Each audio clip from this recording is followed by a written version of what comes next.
बिस्मिल्लाहिर्रहमानिर्रहीम। बच्चों, हमारा जो नेक्स्ट टॉपिक है जी, ये हाइजेनबर्ग अनसर्टेनिटी प्रिंसिपल है। ये लॉन्ग क्वेश्चन के लिहाज से इंपॉर्टेंट है भी है और नहीं भी है। Heisenberg uncertainty principal, Faisalabad board में तो ये कभी नहीं आया। ठीक है, बाकी अब पता कोई नहीं है, तुम लोगों की बारी मनूसी पड़ी हुई है। ठीक है, लॉकडाउन के अंदर है। Principle Heisenberg uncertainty principle. बच्चों, ये जो हाइजेनबर्ग अनसर्टेनिटी प्रिंसिपल है ये क्या है? आप लोगों को याद होगा। अच्छा, ये आप लोगों ने थोड़ा बहुत इसको केमिस्ट्री में भी थोड़ा बहुत पढ़ा होगा फर्स्ट ईयर में। बच्चों, 1927 में ना 1927 में वार्नर हाइजेनबर्ग ने बच्चों ये अपना प्रिंसिपल जो है ना, हाइजेनबर्ग अनसर्टेनिटी प्रिंसिपल एक्सप्लेन किया। इसका पूरा नाम वो आपको पता होना चाहिए, डब्ल्यू वार्नर हाइजेनबर्ग था। ठीक है जी, वार्नर हाइजेनबर्ग ने, ठीक है जी, 1927 में अपना ये अनसर्टेनिटी प्रिंसिपल प्रपोज किया। ठीक है जी, और किसकी बेसिस पर इसने? ऑन द बेसिस ऑफ या consequence of wave particle duality. ठीक है बच्चों, जो वेव पार्टिकल ड्युअलिटी का लेक्चर अगर आप लोगों ने नहीं लिया होगा तो वो लेक्चर आप लोग ले लें अच्छे तरीके से। ठीक है, वेव पार्टिकल ड्युअलिटी की बेस के ऊपर बच्चों वार्नर हाइजेनबर्ग ने अपना ये अनसर्टेनिटी प्रिंसिपल लोगों के सामने पेश किया। अच्छा, अब ये हाइजेनबर्ग अनसर्टेनिटी प्रिंसिपल बच्चों क्या कहता था? इसकी स्टेटमेंट कुछ इस तरह से थी। देखें, जिस तरह मैं आप लोगों को पहले एग्जांपल देता हूं यार, आप लोग, ठीक है जी, ये सपोज करते हैं ये एक ऑब्जेक्ट है। ठीक है, ये एक ऑब्जेक्ट है जिसका मैस m है। ये एक पर्टिकुलर वेलोसिटी v से मूव करता जा रहा है। ठीक है, ये पहला पॉइंट हो गया। अच्छा, दूसरा पॉइंट, ये ऑब्जेक्ट है, इसलिए पर्टिकुलर वेलोसिटी से मूव कर रहा है। बच्चों मुझे बताएं, क्या आप लोग इसका मोमेंटम कैलकुलेट कर सकते हैं? अगर मैं आपको कहता हूं जी इसकी वेलोसिटी पता है, यार ऑब्वियस ही बात है, अगर आपको वेलोसिटी पता है, मैस पता है, you can calculate the momentum by multiplying both mass and velocity, you can calculate the momentum. अच्छा, but can you calculate the position of this particle? Can you calculate the position? No. Why? Because it is moving. ये बच्चों move करता जा रहा है। आप लोगों ने आपको इसकी वेलोसिटी एग्जैक्ट पता थी, मैस आपको पता, आपने मोमेंटम तो मालूम कर दिया, मगर जब ये मोशन में आप लोग इसकी पोजीशन को जज नहीं कर सकते, कभी इधर है, कभी इधर है, कभी इधर है, कभी इधर है, कभी इधर है।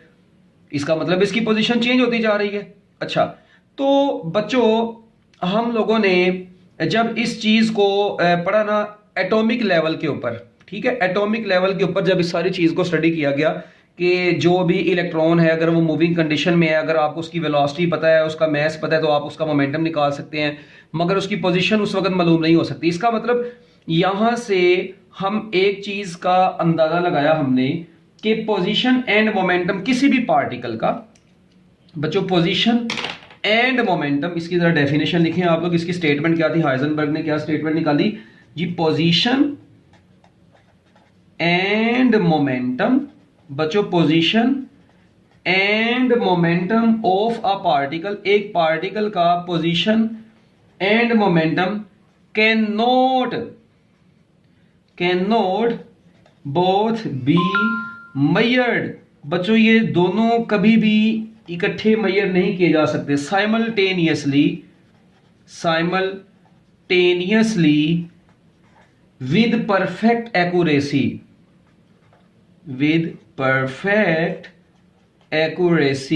बच्चों आप लोग किसी भी पार्टिकल के पोजीशन और मोमेंटम को, ठीक है जी, किसी भी पार्टिकल के पोजीशन, पार्टिकल जिसका मैस m है, वेलोसिटी v से मूव कर रहा है, आप लोग बच्चों इसके पोजीशन और मोमेंटम को साइमल्टेनियसली परफेक्ट एक्यूरेसी से कभी भी मालूम नहीं कर सकते। ठीक है, ये बात। अच्छा, अब इसको हम लोगों ने भी तो बहुत डिटेल में आगे जाके भी देखते हैं। इसके बाद अगली बात बच्चों, अगर मैं आप लोगों को यहां पर एक बात और कहता हूं कि ये जो मतलब ये रिजल्ट जो था ना, ये जब हम लोगों ने बच्चों ये अनसर्टेनिटी के प्रिंसिपल को अप्लाई किया ना, लार्ज ऑब्जेक्ट्स के लिए, ठीक है, तो बच्चों लार्ज ऑब्जेक्ट्स के लिए ये सारा कुछ नेग्लिजिबल था, क्योंकि हम लोग यहां पर एटॉमिक लेवल के ऊपर चीजों को डिस्कस कर रहे हैं। ठीक है, हमने देखा कि बच्चों जो जितने भी स्मॉलेस्ट ऑब्जेक्ट्स थे ना, सब एटॉमिक पार्टिकल्स, बच्चों उनके लिए जो अनसर्टेनिटी के ये इफेक्ट है ये नेग्लिजिबल नहीं है।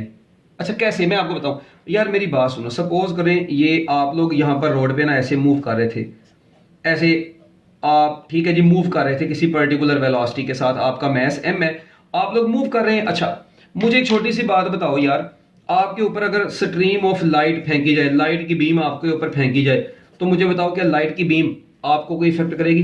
कभी सुना हो जी बंदा 10 मीटर पर सेकंड की स्पीड से मूव करता, उसके ऊपर लाइट पड़ी, लाइट का फोटोन आया और बच्चों उस बंदे की स्पीड बढ़ गई? क्या ख्याल, क्या आप लोग इस लाइट को फॉल करवा के, ठीक है, क्या आप लोग इस बंदे की पोजीशन को जज कर सकते हैं? ना बच्चों, इसका मतलब इस लाइट के फोटोन ने इसकी पोजीशन को चेंज करना है? नहीं, ना इसने पोजीशन को चेंज किया, क्या इसने इसकी वेलोसिटी को चेंज किया? ना इसकी वेलोसिटी को चेंज किया, क्या इसने इसके मोमेंटम को चेंज किया? नहीं। इसका मतलब है कि मैक्रो ऑब्जेक्ट्स के ऊपर बच्चों हम लोग ये वेव पार्टिकल ड्युअलिटी के से जो इसने हाइजेनबर्ग ने एक्सपेरिमेंट अपना करके बताया था, हम इसको बच्चों अप्लाई नहीं कर सकते मैक्रो ऑब्जेक्ट्स के ऊपर। हाँ मगर देखो, एक इलेक्ट्रॉन है बच्चों। अब ये इलेक्ट्रॉन ऐसे है, ठीक है, आप ये किसी जगह पर सपोज करें न्यूक्लियस से किसी पर्टिकुलर ऑर्बिट में मूव कर रहा था, ठीक है, जब आप लोग बच्चों इसके ऊपर लाइट फॉल करवाएंगे, यस, अब ये जब लाइट के फोटोन को एब्जॉर्ब करेगा तो बच्चों आपको पता है इसकी वेलोसिटी में भी चेंज आ सकता है, इसके मोमेंटम में भी चेंज आएगा, इसकी पोजीशन में भी चेंज आएगा, इसकी पोजीशन भी चेंज हो जाएगी, इसका मोमेंटम में भी चेंज आ जाएगा, ठीक है, इसकी वेलोसिटी में भी चेंज आ सकता है। इसका मतलब ये हुआ कि अब वो चेंज कैसे आएगा वो तो भी हमने आगे देखना है। भी मेरा बताने का मकसद ये है कि ये माइक्रोस्कोपिक पार्टिकल्स हैं, माइक्रो पार्टिकल्स के ऊपर, माइक्रोस्कोपिक लेवल के ऊपर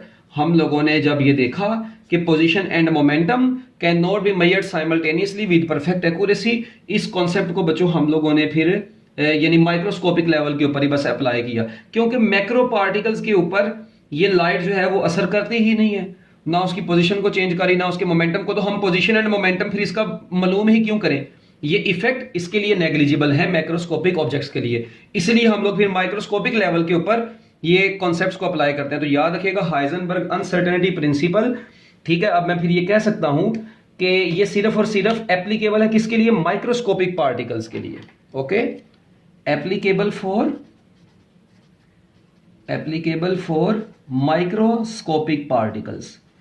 बच्चों ये माइक्रोस्कोपिक पार्टिकल्स के ऊपर बस हम लोग इसको अप्लाई करेंगे।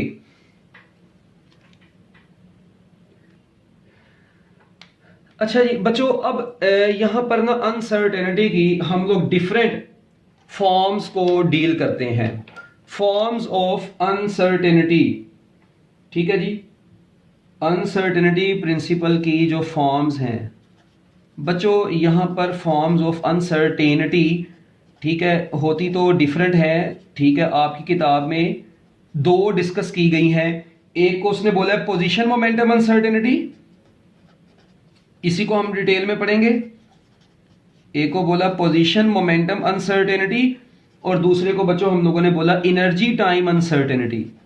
और बच्चों दूसरे को क्या बोला? Energy time uncertainty. There are two forms of uncertainty, one is position momentum uncertainty और दूसरी है बच्चों एनर्जी टाइम अनसर्टेनिटी। हम लोग ज्यादा डिटेल में किसको देखेंगे? इसको ज्यादा डिटेल में देखेंगे कि क्या मतलब है पोजीशन मोमेंटम अनसर्टेनिटी का। तो सबसे पहले हम लोग लिखेंगे बच्चों पोजीशन मोमेंटम अनसर्टेनिटी। लो जी, और ये केमिस्ट्री में भी पढ़ा हुआ है यार तुम लोगों ने, तो ये तो तुम लोगों को सिखाना चाहिए मुझे, है? मैं तुम लोगों को सिखा रहा हूँ। अच्छा जी बच्चों, एक बात ज़रा आप लोग गौर से सुने, ये पोजीशन मोमेंटम अनसर्टेनिटी, ठीक है जी, ये क्या इसका कॉन्सेप्ट है, इसको ज़रा आप लोगों ने गौर से समझना है और इंजॉय करना है। सबसे पहले ना देखें,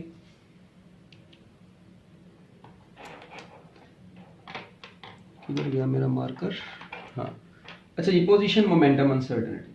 बच्चों हम लोग यहाँ पर एक बात करेंगे जनरल सी, कि सपोज करते हैं जी आपके पास एक इलेक्ट्रॉन है, ठीक है, ये किसी भी न्यूक्लियस के गिर्द बच्चों, ठीक है जी, एक इलेक्ट्रॉन है बेचारा ऐसे, ठीक है, तन्हा। ये इलेक्ट्रॉन न्यूक्लियस के गिर्द बच्चों क्या कर रहा है, गेड़े लगा रहा है, ठीक है। अच्छा, अब मैं चाहता हूं कि यार मैं ना इसकी पोजीशन को फाइंड आउट करना है। अच्छा, अब मैंने बच्चों क्या मालूम करना है, मैं चाहता हूं कि बच्चों मैं इसकी पोजीशन में अनसर्टेनिटी मालूम कर लूं, ठीक है। इसकी डेफिनेशन आपको पता है पोजीशन मोमेंटम की क्या होगी भला, it is impossible to measure position and momentum of a particle at the same instant, ठीक है जी, ओके, एक्यूरेटली, ये इसकी डेफिनेशन होगी। अच्छा, अगर बच्चों अब आप लोग किसी भी इंस्टेंट के ऊपर इस इलेक्ट्रॉन की पोजीशन और मोमेंटम को मेजर करना चाहते हैं, तो बच्चों सबसे पहले मैं इधर लिखता हूं जी पोजीशन के लिए, मैं चाहता हूं कि मैं इस इलेक्ट्रॉन की पोजीशन को मेजर करूं। बच्चों अब देखें, मैंने पोजीशन को, जारी बात है, पोजीशन को मेजर करना है, इलेक्ट्रॉन को ऑब्जर्व करने के लिए मुझे क्या करना पड़ेगा बच्चों, किसी लाइट को भेजना पड़ेगा। अच्छा, मैंने यहां से एक फोटोन ऑफ लाइट भेजा, ये, अब ये फोटोन जाके बच्चों इस इलेक्ट्रॉन के साथ हिट करेगा। अब मुझे ये बताएं, ये जो फोटोन यहां से जा रहा है, ठीक है, आपको ये पता है कि इस फोटोन की जो बच्चों एनर्जी होगी, ठीक है, इस फोटोन की जो पोजीशन आपने मालूम करनी है, पोजीशन मोमेंटम अनसर्टेनिटी में पोजीशन कैसे मालूम करनी है, हम लोग इसको यूज करते हैं। देखिए मैंने भी बताया wave particle duality, wave nature of particles, आप लोगों को याद होगा lambda is equal to H over P, lambda is equal to H over M V. अच्छा, फिर मैं इस एम वी को अगर इधर ले आऊं तो लैम्डा इंटू एम वी बराबर आएगा बच्चों किसके, एच के बराबर आएगा। जरा थोड़ा सा गौर करें, लैम्डा इंटू एम वी किसके बराबर आ जाएगा बच्चों, एच के बराबर आ जाएगा। इसका मतलब यहां पर ये लैम्डा बेसिकली, अगर मैं इसको बोल दूं पोजीशन को शो करेगा, ये एम वी को मैं मोमेंटम बोल दूं, क्या बोल दूं बच्चों, मोमेंटम बोल दूं, तो यूजली याद रखिएगा position into momentum is equal to Planck's constant है। बच्चों ये डायमेंशनली आप लोग अगर देखें, वेवलेंथ और एम वी इन दोनों का प्रोडक्ट बच्चों आता ही प्लैंक्स कांस्टेंट के बराबर है, ठीक है। अच्छा, तो यहां से इसका फार्मूला है जो कि आपकी किताब में लिखा है, ये चीज आपकी बुक में नहीं लिखी, ये मैंने आपको वैसे ही इंफॉर्मेशन के तौर पे बताई है कि position into momentum is equal to Planck's constant. आपकी किताब वाले ने इसको ऐसे लिखा हुआ है, आपकी किताब वाले ने बच्चों इसको कैसे लिखा हुआ है जी, कि पोजीशन में को उसने डेल्टा एक्स से शो किया है, dot delta P is nearly equal to H cut. अब ये एच कट यहां पर क्या होता है, ये H cut basically H over two pi होता है। जो एच कट होता है ना बच्चों, इसकी वैल्यू होती है एच ओवर टू पाई। इसमें कई चीजें ऐसी हैं जो आपकी किताब के अंदर बिल्कुल भी नहीं लिखी और कई आपकी किताब में गलत भी लिखी हुई है, ये भी मैं आपको बता दूं एडवांस में ही, ठीक है। अब उसने ये लिखा है जी एच कट जो होता है वो एच ओवर टू पाई होता है, एच प्लैंक्स कांस्टेंट है। आपको पता है प्लैंक्स कांस्टेंट की एग्जैक्ट वैल्यू आज तक भी, मतलब ये 6.63 जो हम पढ़ते हैं ये इमेजिनरी है, मतलब करीब करीब है, एग्जैक्ट वैल्यू इसकी अभी तक साइंटिस्ट फाइंड आउट कर रहे हैं। अच्छा, खैर मेरा बताने का मकसद ये, इसका मतलब पोजीशन को मैंने मालूम करना है ना, ठीक है, पोजीशन मोमेंटम अनसर्टेनिटी यहां से निकली है, ठीक है। अब ये delta X dot delta P is nearly equal to H cut, ये कहां से आया, इसका क्या चक्कर है बच्चों, इसके लिए आप लोगों को जरा मेरी बात गौर से सुननी होगी। देखें पोजीशन का बेसिकली वेवलेंथ के साथ क्या रिलेशन है बच्चों, अगर आप लोग देखें डायरेक्ट रिलेशन है। याद रखिएगा अगर मैंने इस इलेक्ट्रॉन की पोजीशन मालूम करनी है ना, तो बच्चों मुझे ये जो फोटोन यूज करना है, देखें अगर ये लॉन्ग वेवलेंथ का होगा, आपको पता है पोजीशन का वेवलेंथ के साथ क्या रिलेशन है बच्चों, अगर आप लोग यहां पर थोड़ा सा गौर करें, पोजीशन का वेवलेंथ के साथ डायरेक्ट रिलेशन है, ठीक है। और आपको पता है मोमेंटम का वेवलेंथ के साथ क्या रिलेशन होता है, इनवर्स रिलेशन होता है। ये देखें पोजीशन मोमेंटम अनसर्टेनिटी में, यानी डेल्टा एक्स जो पोजीशन को शो कर रही है, इसका तो वेवलेंथ के साथ बच्चों डायरेक्ट रिलेशन आ रहा है। और जो मोमेंटम होगा ना, मोमेंटम बच्चों, मोमेंटम का, अच्छा इसको मैं अभी डेल्टा नहीं लगा रहा, अभी मैं एक्स लिख रहा हूं जस्ट। मोमेंटम का फार्मूला आप लोगों ने पढ़ा, P is equal to H over lambda होता है। तो बच्चों एक चीज यहां से क्लियर नजर आने लगी है, सुनना, बड़ी इंटरेस्टिंग बात करने लगा। अगर आपके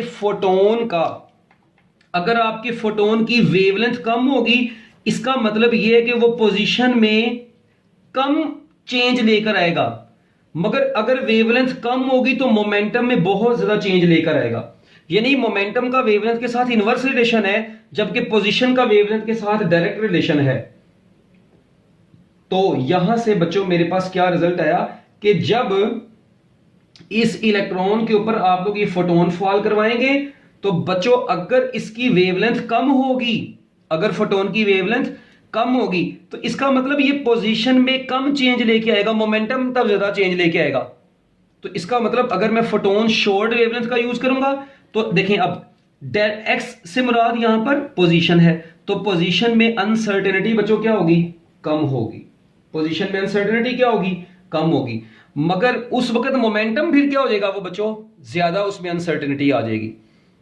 तो इसी तरह अगर मैं बच्चों क्या करना चाहता हूं, अगर मैं इसी इलेक्ट्रॉन की मालूम करना चाहूं क्या, अच्छा तो मैं ये कह रहा था कि बच्चों अगर मोमेंटम जितना, ठीक है जी, वेवलेंथ जितनी छोटी होगी, वो जब छोटी वेवलेंथ वाला फोटोन जाके इलेक्ट्रॉन के ऊपर फॉल करेगा तो इलेक्ट्रॉन के मोमेंटम को बहुत ज्यादा वो चेंज कर देगा।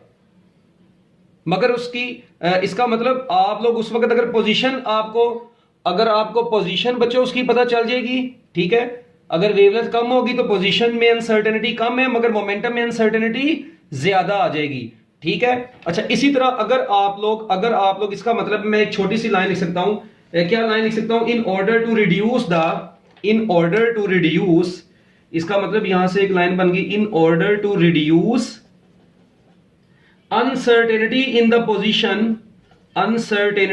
पोजीशन। बच्चों अगर पोजीशन में अनसर्टेनिटी कम रखनी है, मतलब आप उसको सर्टन करना चाहते हैं, पोजीशन को मालूम करना चाहते हैं, तो बच्चों आपको क्या करना पड़ेगा, वी मस्ट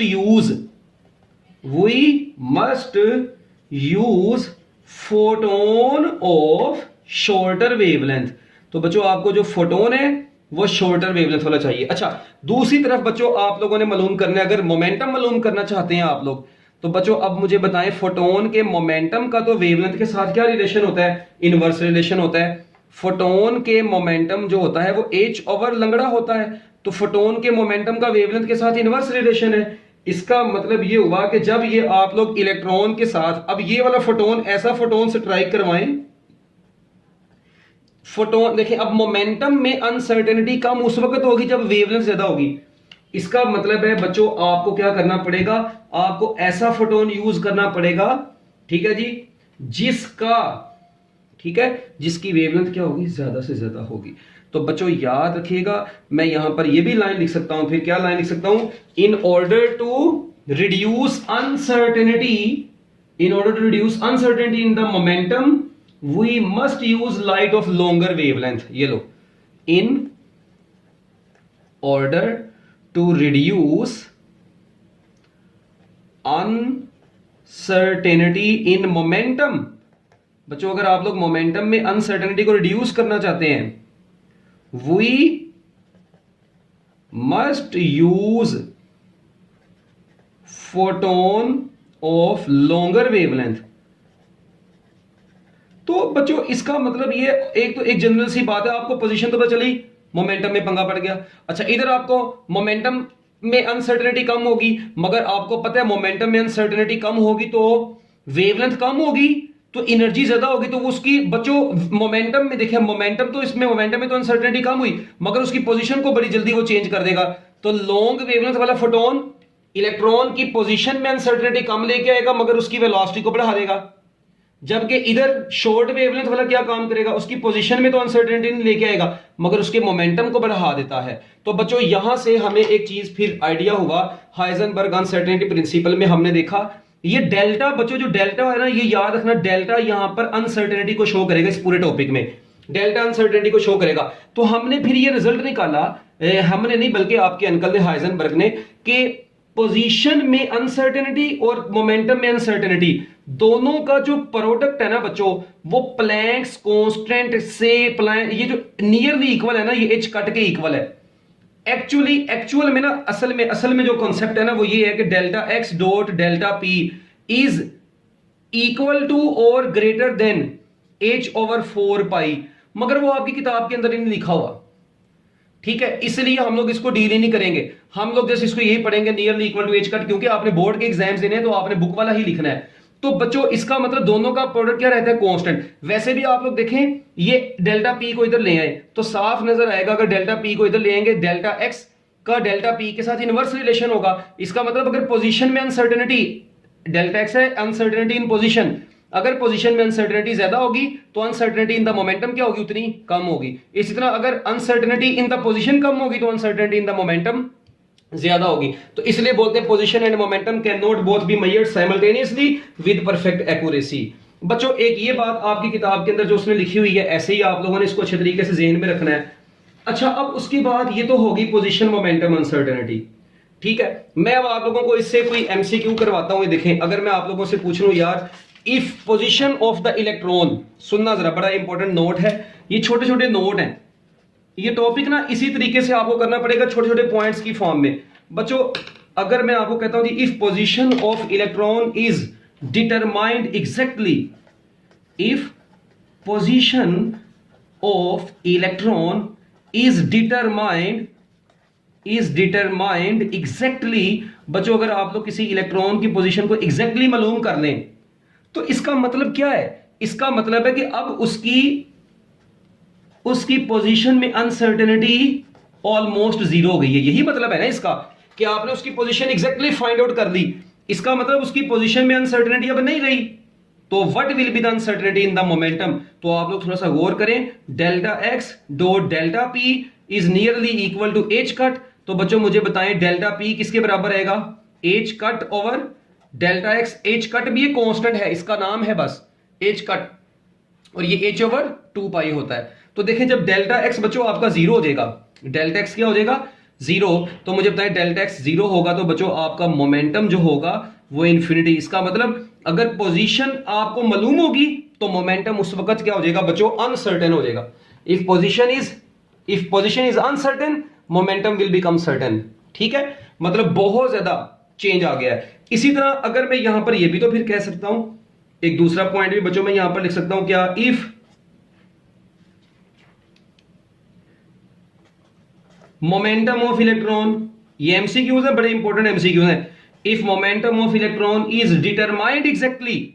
बच्चों अगर आप लोग किसी पार्टिकल का, इलेक्ट्रॉन का मोमेंटम डिटरमाइन कर लेंगे एग्जैक्टली, तो इसका मतलब है कि अब मोमेंटम में अनसर्टेनिटी जीरो हो गई।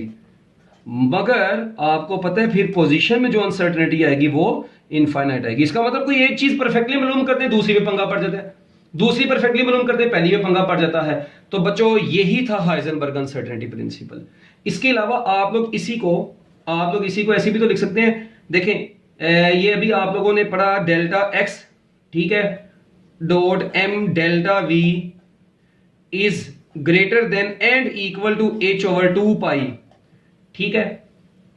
Delta X dot delta P की जगह पर ना भाई मैंने ये देखो ना, इसको मैंने ऐसे लिख दिया, डेल्टा एक्स की जगह पर वही wavelength into M V momentum, वो डी ब्रोगली से निकला है, एच ओवर 2 पाई। अच्छा अब मुझे ये बताओ, इसी तरह बच्चों अगर आप लोग पोजीशन में अनसर्टेनिटी, यहां से 2 एमसीक्यूज हो रहे हैं, अगर आप लोगों को पोजीशन में अनसर्टेनिटी, यानी अगर पोजीशन जो है ना उसमें अनसर्टेनिटी जीरो है, तो बच्चों मुझे बताएं उस वक्त वेलोसिटी में अनसर्टेनिटी कितनी हो जाएगी, इन्फिनिटी हो जाएगी। इसी तरह अगर वेलोसिटी में अनसर्टेनिटी जीरो होगी तो पोजीशन में अनसर्टेनिटी बच्चों क्या हो जाएगी, इन्फिनिटी हो जाएगी। तो ये मैस वेलोसिटी के साथ भी आप लोगों को पता होना चाहिए। और भाई यहाँ पे लैम्डा है, यहाँ पे वही है P lambda, delta X dot delta P, P की जगह पर भाई बस मैंने मोमेंटम की जगह पर एम वी लिख दी, इसमें कोई रोने वाली बात नहीं है। इसका मतलब if velocity of electron is known precisely, ठीक है, it means delta V is zero, then position of the electron will become uncertain. If position of electron will become certain, then velocity of the electron will become uncertain, and this is known as Heisenberg uncertainty principle. तो बच्चों यही चीज है Heisenberg uncertainty principle के अंदर। हाँ अब एक चीज एंड पर जाके जो कि थोड़ी सी है एनर्जी वाली भी बच्चों, इसी तरह एनर्जी टाइम अनसर्टेनिटी है आपके पास, एनर्जी टाइम अनसर्टेनिटी, इसमें भी सेम वही होगा। आपकी किताब के अंदर उसने ना इतने डिटेल में इसको भी नहीं लिखा होगा। एनर्जी टाइम अनसर्टेनिटी, इसकी भी डेफिनेशन क्या होगी वो आप लोगों को पता है, both energy and time can not be measured simultaneously with perfect accuracy, वो कहानी को नहीं, ठीक है। तो ये आप लोगों ने देख लेनी है। प्रोडक्ट ऑफ अनसर्टेनिटी, इसका मतलब है यहां पर ये भी मैं कह सकता हूं कि product of uncertainty in the energy and product of uncertainty in the time interval, ठीक है, इज नियरली इक्वल टू, ठीक है जी, इज नियरली इक्वल टू, बच्चों किसके बराबर होगा, नियरली इक्वल टू, ठीक है जी, एच ये होगा। और उसके बाद बच्चों आप लोगों ने इसको, आप लोगों को पता है कि इसको अगर मैं देखूं ना मोर केयरफुल कैलकुलेशंस के साथ, मोर केयरफुल कैलकुलेशंस के साथ बच्चों जब इसको देखा जाए तो केयरफुल कैलकुलेशंस के साथ हम लोगों ने ये देखा कि delta X delta E dot delta T सिर्फ और सिर्फ एच के बराबर नहीं बल्कि ये एच कट, ठीक है, इन दोनों का जो प्रोडक्ट होता है वो इससे इक्वल और ग्रेटर भी हो सकता है। और एच कट मैंने आपको भी बताया कितना होता है, एच ओवर 2 पाई। तो एच की वैल्यू पुट करें 6.63 into 10⁻⁻34 divided by 2 into pi की जगह पर आ गया 3.14। जब आप लोग इसको सोल्व करेंगे 1.05 इंटू 10⁻34 जॉल सेकेंड, ये आपके पास एच कट की वैल्यू आएगी। ठीक है जी, ये आपके पास एच कट की वैल्यू आएगी। अच्छा, अब आपको पता है उसके बाद नोबेल प्राइज मिला था इसी को 1932 के अंदर, हाइजेनबर्ग अनसर्टेनिटी को, ये जो अपना प्रिंसिपल एक्सप्लेन किया था ना बच्चों क्वांटम मैकेनिक्स के अंदर, ठीक है जी, इसको नोबेल प्राइज से नवाजा गया था। तो अच्छा, अब ये कहां से आया delta E dot delta T? बच्चों ये बेसिकली यहीं से आया। जिस तरह आप लोगों को पता है फोटोन की एनर्जी का फार्मूला क्या होता है, E इज इक्वल टू होता है HF, ठीक है। अब आपको पता है मैं इस फ्रीक्वेंसी जो होती है वो रेसिप्रोकल ऑफ टाइम भी तो होती है ना, टाइम पीरियड के तौर पे अगर मैं इसको लूं तो E is equal to H over T आ जाएगा, ये T उधर ले जाएं तो E इंटू T बेसिकली बराबर आया H के, ठीक है। ये E into T is equal to H है। इसको मैं अनसर्टेनिटी की फॉर्म में जब लिखूंगा तो delta E dot delta T is greater than and equal to H cut आता होता है एक्चुअल में, रियलिटी में ये है ऐसे। तो बच्चों ये आप लोगों के पास यहां पर भी देखें, अगर आप लोग थोड़ा सा गौर करें, ये टाइम आ गया, ठीक है, ये डेल्टा E इंटू टी। अब मुझे ये बताएं सेम वही काम, एनर्जी ऑफ फोटोन का फार्मूला होता है Hc ओवर लैम्डा। तो बच्चों एनर्जी मालूम करनी है तो एनर्जी में अनसर्टेनिटी उतनी ज्यादा होगी जितना शॉर्ट फोटोन, हम लोग शॉर्ट वेवलेंथ वाला फोटोन यूज करेंगे, ठीक है। और आपको पता है टाइम का फ्रीक्वेंसी के साथ इनवर्स रिलेशन होता है, फ्रीक्वेंसी का वेवलेंथ के साथ इनवर्स होता है। तो टाइम का वेवलेंथ के साथ क्या आया डायरेक्ट। तो बच्चों मैंने वही बताया था पोजीशन मोमेंटम अनसर्टेनिटी में, क्या बताया था कि अगर फोटोन कम वेवलेंथ वाला होगा तो टाइम में अनसर्टेनिटी भी कम होगी मगर एनर्जी में अनसर्टेनिटी बढ़ जाएगी।